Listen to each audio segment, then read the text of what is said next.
Vous savez, quand je vois des Africains dans les mosquées à 10 heures alors que ce n'est pas l'heure de prière, je dis que c'est exagéré. Quand je vois des Africains dans les églises, tout le temps, voilà. Il y a 8000 églises à Kinshasa. J'ai marché à Abidjan un jour sur 1 kilomètre, il y avait 8 églises et une mosquée, etc. Il y a plus d'églises, il y a plus de lieux de culte en Afrique que d'écoles. Et moi je trouve que, voilà, je trouve que c'est dommage parce que je vais vous donner un exemple. Hein.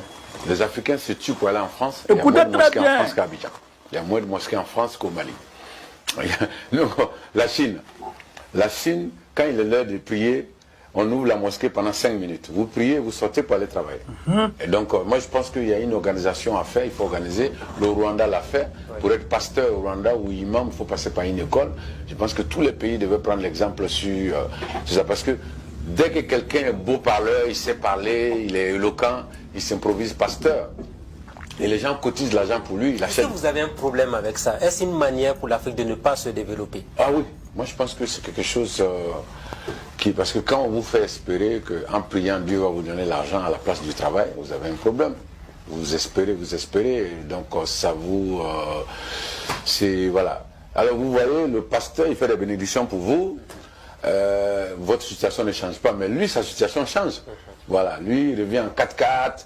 Il a, je sais pas moi, il est bien, mais vous, pendant des années, vous venez, il fait des prières, ça peut être le pasteur, l'imam ou le marabout, hein, etc. Donc eux, leur situation s'améliore, mais la situation des fidèles ne s'améliore pas. Et ils auront le paradis après la mort, c'est ce qu'on leur fait comprendre. Oui, souvent, oui. Voilà, c'est ce que, même bon, moi je pense qu'il faut d'abord avoir le paradis d'ici, parce que le pasteur, il a déjà le paradis, hein. Il roule en 4x4. Il est dans une grosse villa, sa femme est bien, ses enfants sont bien. Ça, c'est un premier paradis que tout citoyen doit souhaiter avoir. Et donc, après, le paradis de demain, on le souhaite tous. Le problème, c'est qu'il n'y a aucun visiteur qui est venu de là-bas pour nous dire... parce que quand on dit chez les musulmans, quand tu vas mourir, il y a 90 vierges. Bon, au moment où tu vas déverger 15 vierges, ton dos sera déjà abîmé. donc je pense pas que... Non, je pense qu'il faut travailler pour avoir le premier paradis ici d'abord. Alors le premier paradis, c'est l'eau, l'électricité, quand on est malade, qu'on ait la possibilité de se soigner, qu'on ait la possibilité de mettre 2 enfants à l'école. Ça, c'est le premier paradis. Et il se trouve que les leaders religieux, ils ont tout ça. Mais les fidèles n'ont pas tout ça. Est-ce qu'il y a un problème de la religion en Afrique par rapport à la pratique, les fréquentations et autres? Oui, il y a une exagération, il y a trop de laisser aller. Bon, c'est la misère aussi qui fait ça. Parce la misère. Oui, je pense que quand les gens sont dans la misère, ils se disent... Vous savez, il y a quelqu'un qui m'a dit un jour, Dieu a donné le paradis du monde aux Blancs. Le paradis de chez lui là-bas, ça serait nous notre paradis. Donc moi je pense que voilà, moi j'ai dit au gars d'aller dormir, parce que peut-être qu'il n'a pas bien dormi, parce que ce que les Blancs ils ont travaillé pour l'avoir, hein. Ils n'ont rien attendu du ciel, ils ont prié, mais ils n'ont rien. Et puis figurez-vous, la manière dont la religion est exagérée en Afrique, c'était comme ça en Europe. Il a fallu stopper ça. Aujourd'hui quand vous allez au Canada, beaucoup d'églises sont devenues des salles de sport ou des appartements. Mais le Canada évolue, le Canada se construit, les Africains qui vont à la mosquée, à l'église tous les jours, se tuent pour qu'un Africain soit heureux, il faut venir lui annoncer qu'il va aller aux États-Unis ou au Canada ou bien en France, il va être heureux, alors que nous prions plus qu'eux.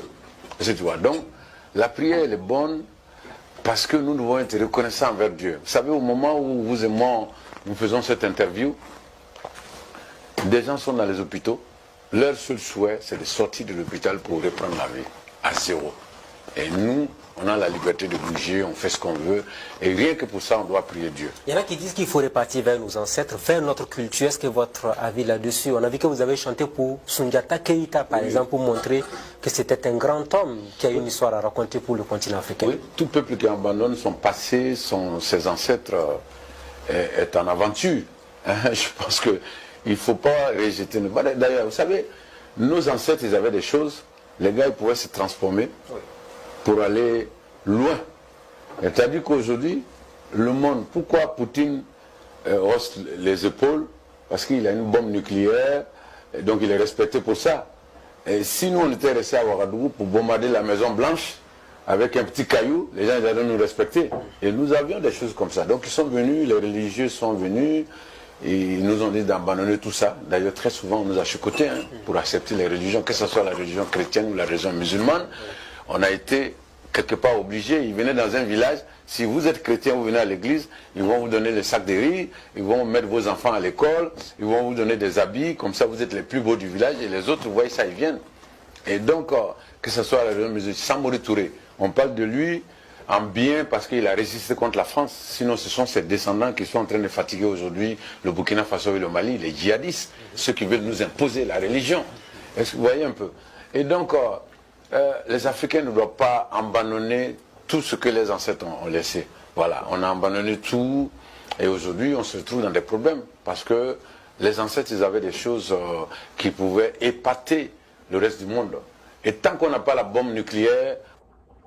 Ah ouais.